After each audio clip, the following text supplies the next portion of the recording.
Okay, the stream should be working, guys. Guys, let's do this.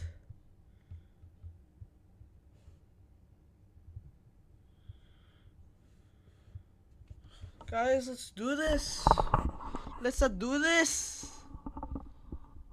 The stream should be working. Guys, let's do this. Okay, the stream's working. So what's up, guys? Today we are going to be talking about Poppy playtime and stuff. So yeah, this will be fun. Okay.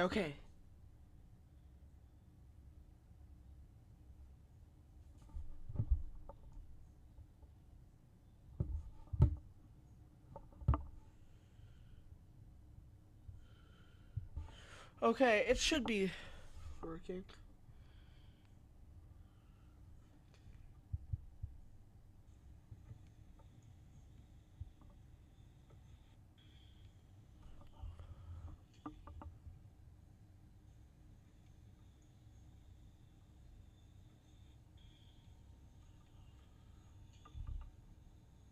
Okay. Let me check if stream's working. The stream working?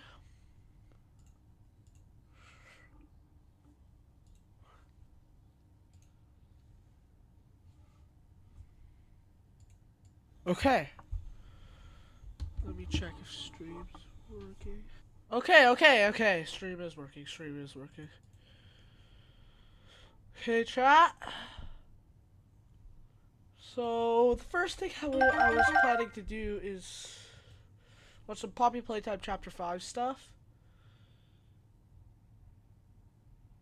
And I'm sorry. I'll be trying not to show the leaks. I'll try not to show the leaks, but yeah. Sorry if you guys see any leaks or anything.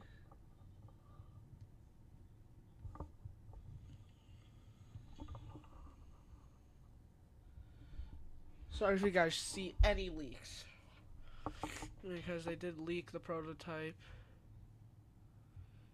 That is pretty sure a fake image though.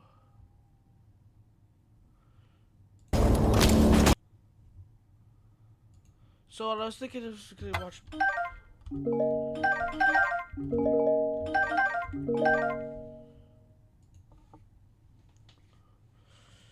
There. Whom were saved. What do you need to know before Poppy Playtime Chapter 5? Since Poppy Playtime burst onto the scene back in 2021. You know what, guys? Say hello, YouTube. Yo, what is up, guys? This is Cosmic here, and today we are gonna be playing. Or watching Poppy Playtime Chapter 5 game theories video on Poppy Playtime Chapter 5. Basically just a timeline, because I'm playing it tomorrow, and let's go.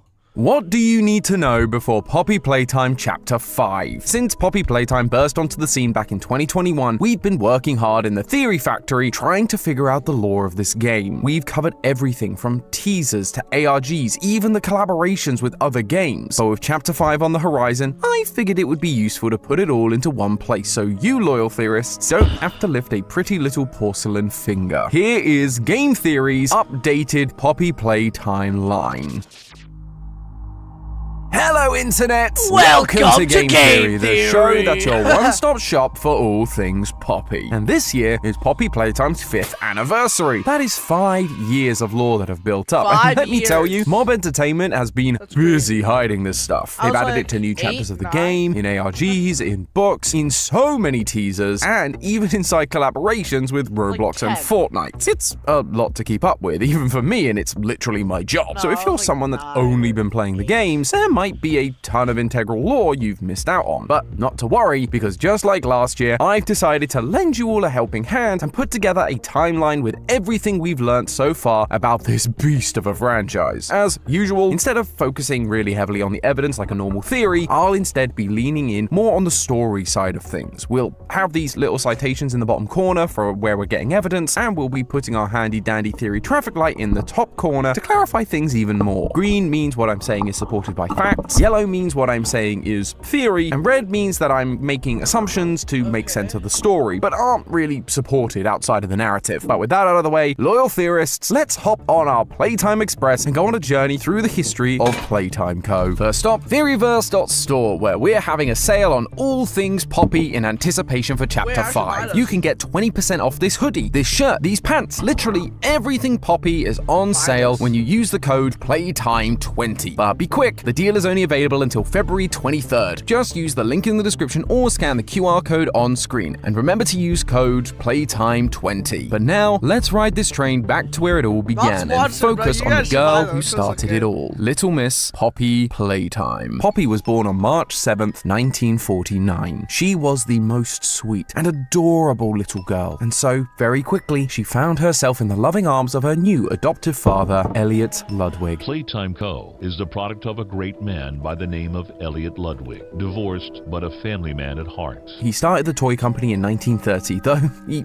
hadn't actually made a single toy yet. He would tell Poppy stories while he held her, about how his wife left him the same year he started the company, and as a result, he lacked any true inspiration until he met her. The next year, 1950, he created what would soon be the most famous toy. Poppy Playtime! Poppy's as lovable as a real girl, and she talks like one too. Hi, my name is Poppy. I love you. This doll was revolutionary. She wasn't just a doll who talked, she was a doll who listened. A doll like this had never existed before. People loved her, but no one loved her more than Poppy herself. She loved all of her father's creations. She was always enamored by his genius, not just in how he managed to make Poppy a household name, but because he was doing something no one else was. She knew the reason these toys were able to talk and listen was because they were truly alive. Her father would tell her about his love for science and embryology, and how he used that in his toy making process to create Poppy Playtime in the first place. Most children would have been put off when they found out their favorite toy was filled with squishy, bloody stuff, but not Poppy. Although he did warn her not to take it apart and show people, just like the rest of his employees. Even though she loved it, the rest of the world wouldn't understand. He also put a clause in the instructions stating that if Poppy was taken apart by untrained personnel, she would break immediately and no refunds would be given, just in case. As time went on, the Poppy doll became more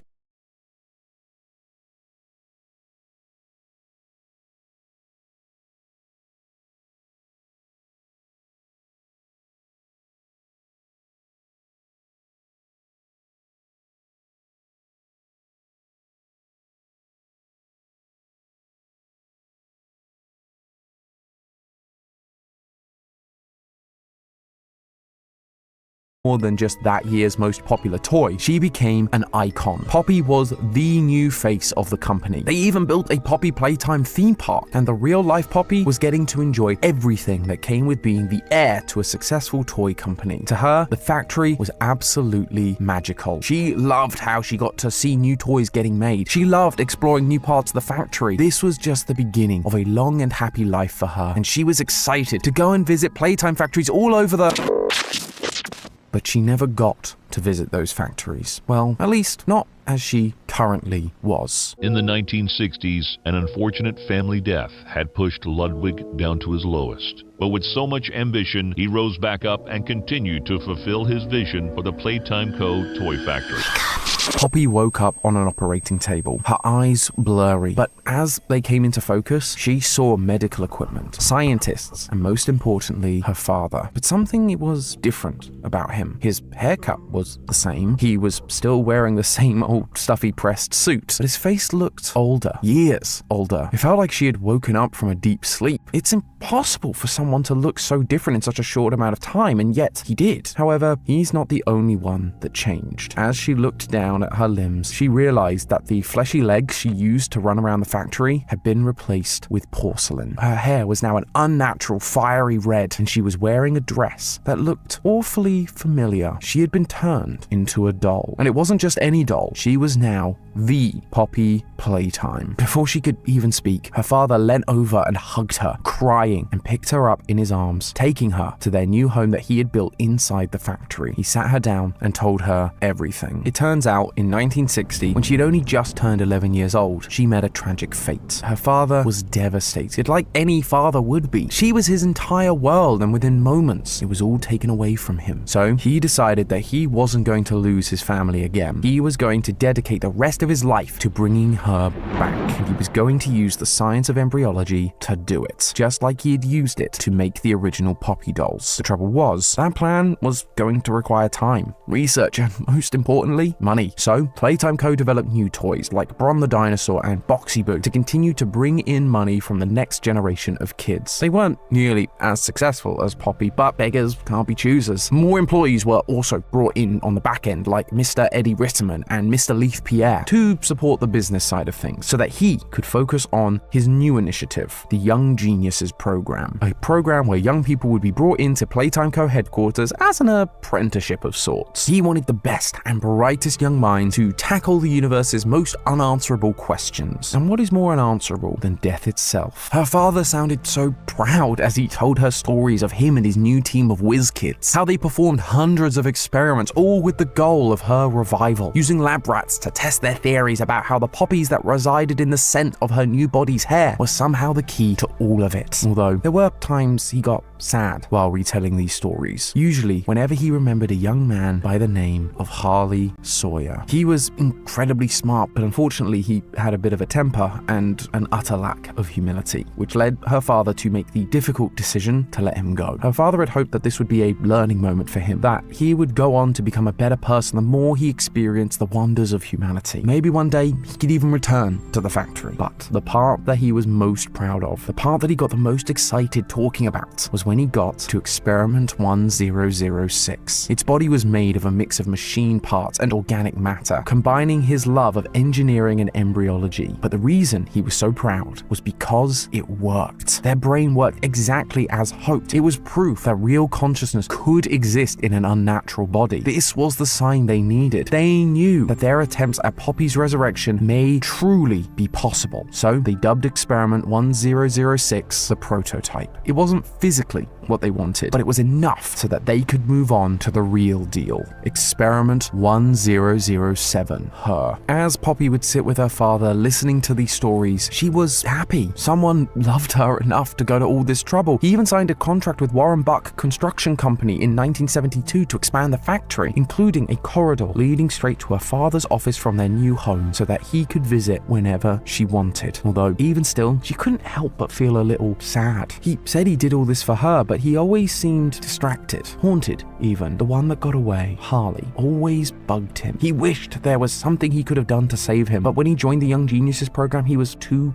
old to have his mind changed. If her father wanted to change the world with bright young minds, he needed to start younger. And one day, when he was looking at Poppy, an idea went off in his head. That is why it is with enormous pleasure that as the founder of Playtime Co., I announce Playcare, our very own on-site orphanage. But it's not only that. It's a school, a playhouse, a place to belong. It was a giant underground facility, a place that would take in orphans like he did for Poppy all those years ago, acting as both a home and a school for them, teaching them in the ways they should go. He hired a nice lady named Stella Graber to take care of the majority of Playcare's operations. While Poppy was sad that she couldn't interact with these children, she needed to be kept safe and in good condition. Hearing these formerly broken and abandoned souls laughing did put a smile on her face. But the orphans did see her on occasion, from a distance at least, and they adored her. They'd draw pictures which her father would bring from his office to their home to show her, and that was more than enough for her. However, as was becoming usual, her father would often have to cut their time together short. Other men at the company would come and try to talk to him, and it didn't sound like they were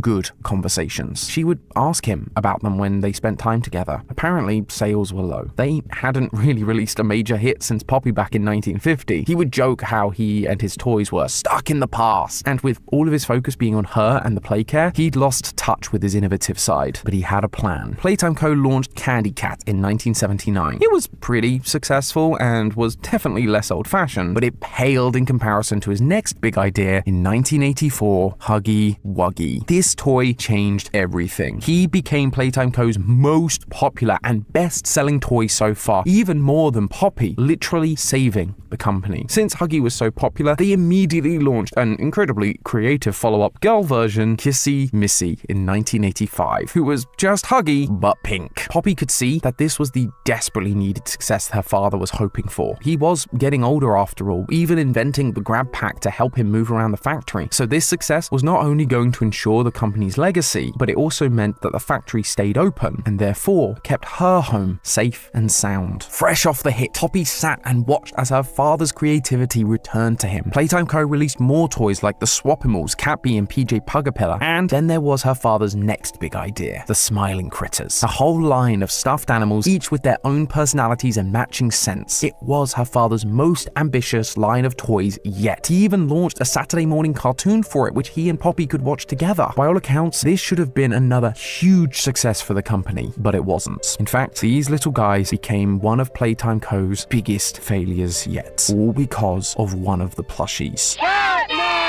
Like all of the toys, he was supposed to emit his own scent, lavender, through an uncolored mist, but instead, the plush emitted a red smoke that definitely did not smell like lavender. Not only was it the wrong scent, but it also caused intense nightmares in the kids who bought it. This became a whole controversy that led to the toy being taken off the market entirely. Her father was furious, often missing his time with her to have meetings about this exact issue. But Poppy was small, able to sneak into the vents near his office, and she would see him in shouting matches with the head of innovation, Leith Pierre. After all, his innovation had caused this mess. Leith was overseeing most of the business at this point. How could he let this happen? But Leith never seemed fazed, like he knew something that Poppy didn't, and that scared her. And she was right to be, because before 1989 was even over, her father passed away. The man who raised her, the man who figured out how to bring her back from the dead, was now gone forever. She'd find newspapers left behind by workers, articles talking about her father's death. But unfortunately, like when she originally passed, time and people march on. She was once again truly alone. Even Playtime Co. had to figure out a way to move on and keep making toys without him. And who did they get to take over? None other than Leith Pierre. Poppy suspected foul play, but she had no proof, and right now, she had bigger things to worry about. Because with the Smiling Critters fiasco, Leith had to find the company's next big thing, and fast. And his focus immediately turned to her, the living, breathing clone of a girl that everyone thought was dead. Now he would come and visit her, to observe her, but he never treated her like a person. She was just a thing to him. She would hear him muttering to himself, if I can figure out how Elliot did this and mass produce it, it would make all of us a lot of money. The only problem is, Elliot was dead, and the only people who had helped out with the project were kids from the Young Geniuses program, all of whom Poppy hadn't seen around the factory for a long time. Clearly, they'd all moved on, so she figured she was safe. But Leith wouldn't be deterred so easily. She noticed a new man around the factory, Jared Lockhart, a private investigator, and she'd see him talking to Leith a lot. She'd come to learn that he was tasked with finding these people, and that they'd reached out to one of them who looked promising. And one day, while she was snooping around the facility, she saw Leith sitting down with someone new. My name is Harley Sawyer.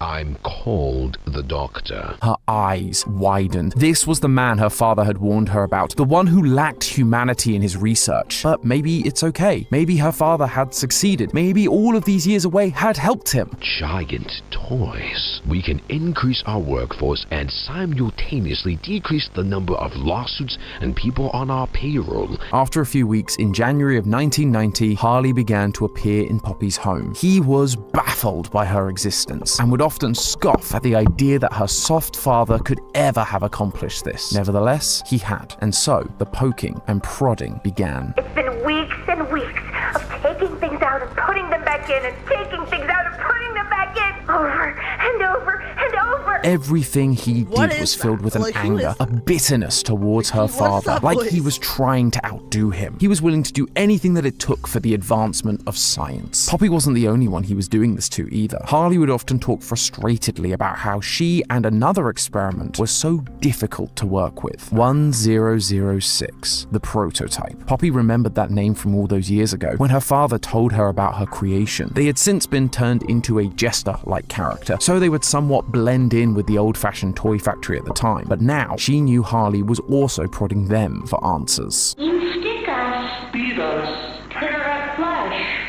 I learn something new about you every day. However, he couldn't just keep pulling them apart. He needed to actually experiment. And when Poppy realized that, she was even more horrified. To experiment, you need test subjects. Test subjects that were like her, children, orphans, all of whom were safely being kept down in the bowels of the play care. She was forced to witness their pain, being held in the lab as a reference point for the procedure they were about to do. He picked up where Elliot left off, with experiment 1008, 1009, 10, 11, 12, 13, 14, 15, all total failures. And yet, Harley moved on like it was nothing, but Poppy just sat there, weeping, as one by one she watched an innocent child die, until one day when her weeping was interrupted by an unexpected noise.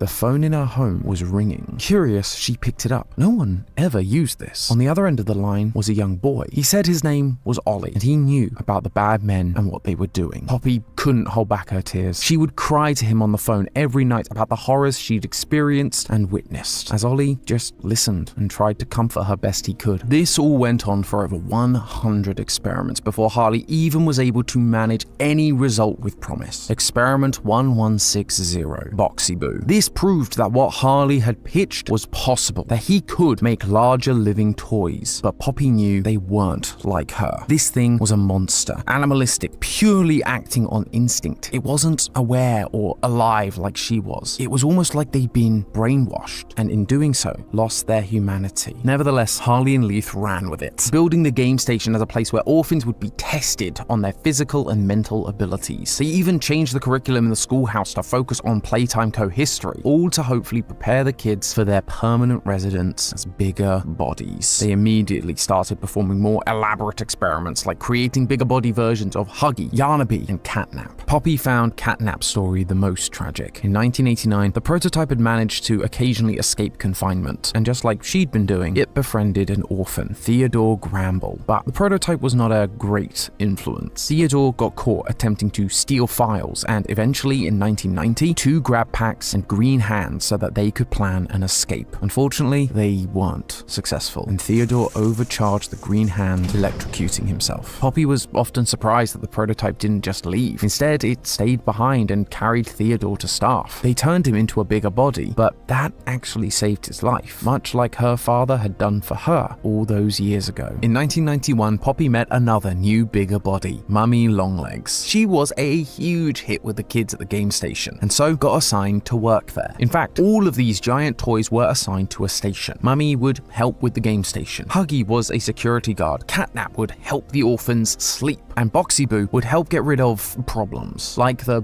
poor IT employee named Rowan Stoll, who had begun to figure out what was going on inside the company and threatened to leak it to the press. Seeing all these kids interact with these monsters, it made Poppy angry. They had no idea who was inside these things, or that they too would soon suffer the same fate. And she wasn't the only one feeling this way. The prototype was getting noticeably more angry about the whole ordeal, but unlike Poppy,